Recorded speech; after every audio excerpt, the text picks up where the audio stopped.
Hello, all you beautiful people. This is Intentional Healing, and I am Nicole Bridger. Today, our topic is when feeling superior is actually keeping you small. It's something that we all do, whether we like to admit it or not, is keep ourselves feeling a little bit superior to others, to feel a little bit falsely inflated. We may not always admit it or say it out loud, but this is a safe place for you to be honest with yourself and just notice without judging yourself when you get that little hit, when you perceive to be doing better than others. So before we start, let's just take a moment to take a deep breath. And as you exhale, allow yourself to sink into your chair. There's nowhere else you need to be but right here for these few moments together. So feeling superior, take a moment to think about some of the places that you like to feel superior. Is it in how you parent? Is it for your body, physical attributes, sport, strength, looks? Do you like to feel better than others for money, being able to buy certain things, having a certain car or home, or eating at certain restaurants, or going on certain vacations, or affording prestigious schools? Do you like to feel superior for intelligence, your smarts, language, sophisticated language? Or do you feel superior for your sense of style or aesthetics? Or do you feel superior for your political views? Like you're better than others for your religious or spiritual perspectives. Just take a moment, and it's okay to be super honest with yourself.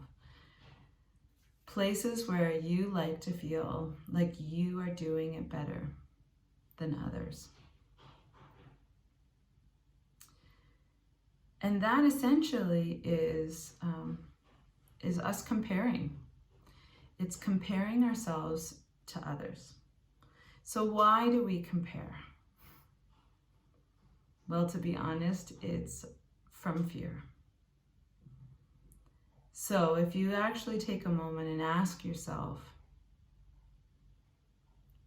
why do I like to feel a little bit better than others for the way they parent, for example? And you'll notice, because you like to judge others, you find yourself often judging for their way of parenting and then deeming your way better.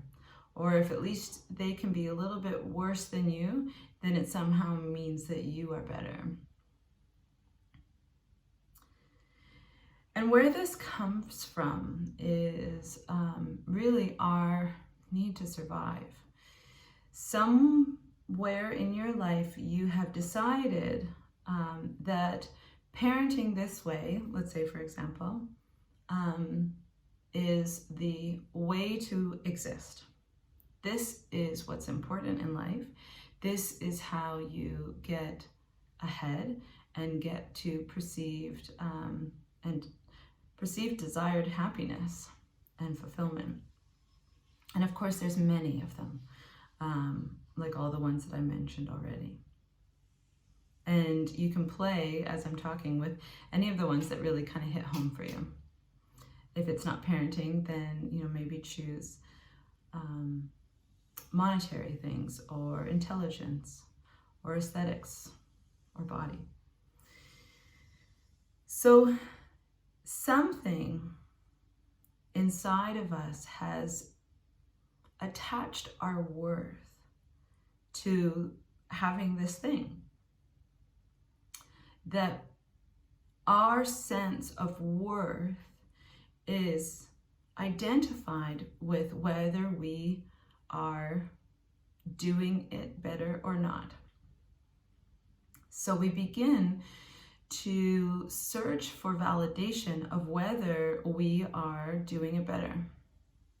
And if we are, it falsely inflates us to think that we are surviving better, that we are more worthy. But all of this comes from a place of fear, and actually a place believing that you are not worthy just as you are.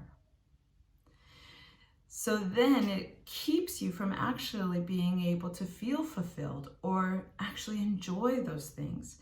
Because there's nothing wrong with having a nice car or a beautiful home or wanting to look good in your new outfit and take good care of your body. None of those things. There's nothing wrong with any of those things. But when we have decided that our worth is measured by these external factors, then we are actually keeping ourselves smaller than we really are. And we don't allow ourselves to truly be or truly enjoy these things that we have in our life experience. Because they are falsely filling our sense of worth and identity. And how you know, let's say you have a nice car, how you know that it is giving you a false sense of identity or worth is that you feel a little bit smug. Or maybe it's with your intelligence. That you feel a little bit smug when others are what you perceive as less intelligent.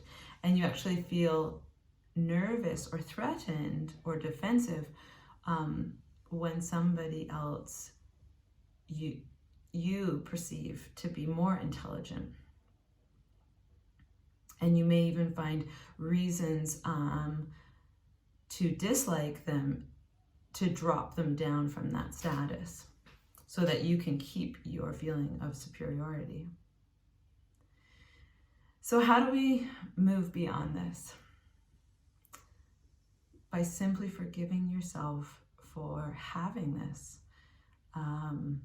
innate need to feel superior. It is a very normal human need to have a survival of the fittest. We've just moved past strength and food and genetics to now other things that we've created meaning around for survival of the fittest.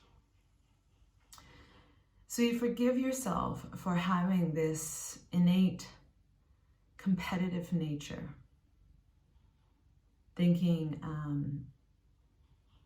that we're sort of one against each other rather than the truth is that we are all actually one. As far out into this conversation you'd like to go, everything is energy. And we are individuals, and yet we are part of a collective. And each one of us is part of this larger thing that connects us all together. So we are not separate. And we are as much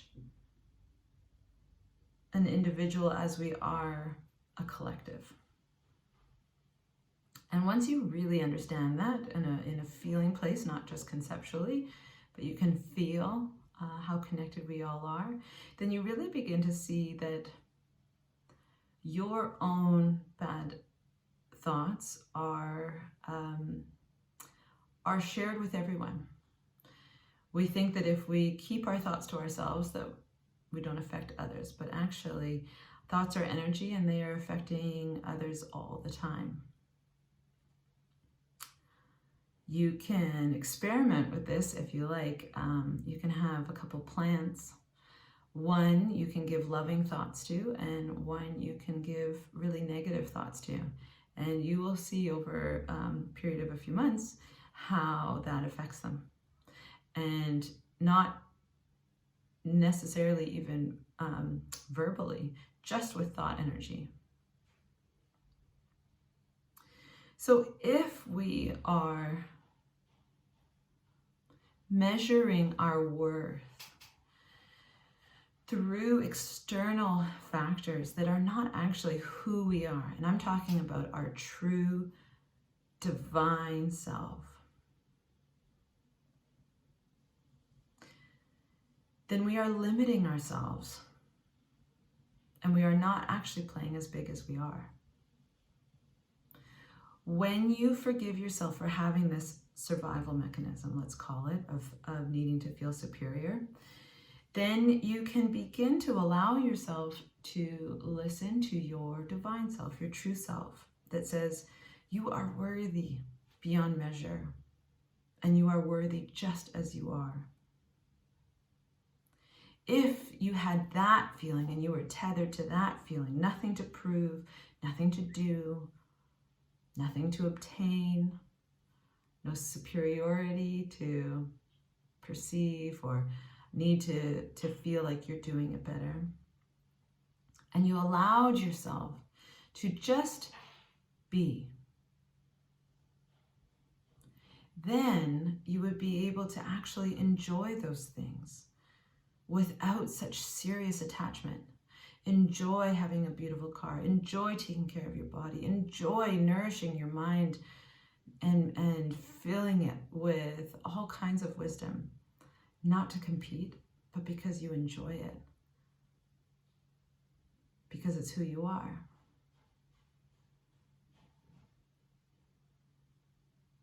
And the way that you get there is not by thinking this. You can argue with yourself on either side of the coin, but you feel in your body, you feel the fear that is behind the need to feel superior. You forgive that fear. It's just scared that you might not be superior, you might not be the fittest. And then you allow yourself to just be, to live from your divine place. And let that pure love emanate from your heart, knowing that you are worthy just as you are. I hope that that's helpful for you guys. It's a very normal thing. We all do it, so don't be ashamed. Don't hold any shame or judgment to yourself for having these things as you unpack them and be honest with yourself. That will only keep them holding stronger. So the more you're able to be a little bit playful about it and say, okay, no big deal, then the easier you will be able to heal them. I wish you a blessed day. Be well.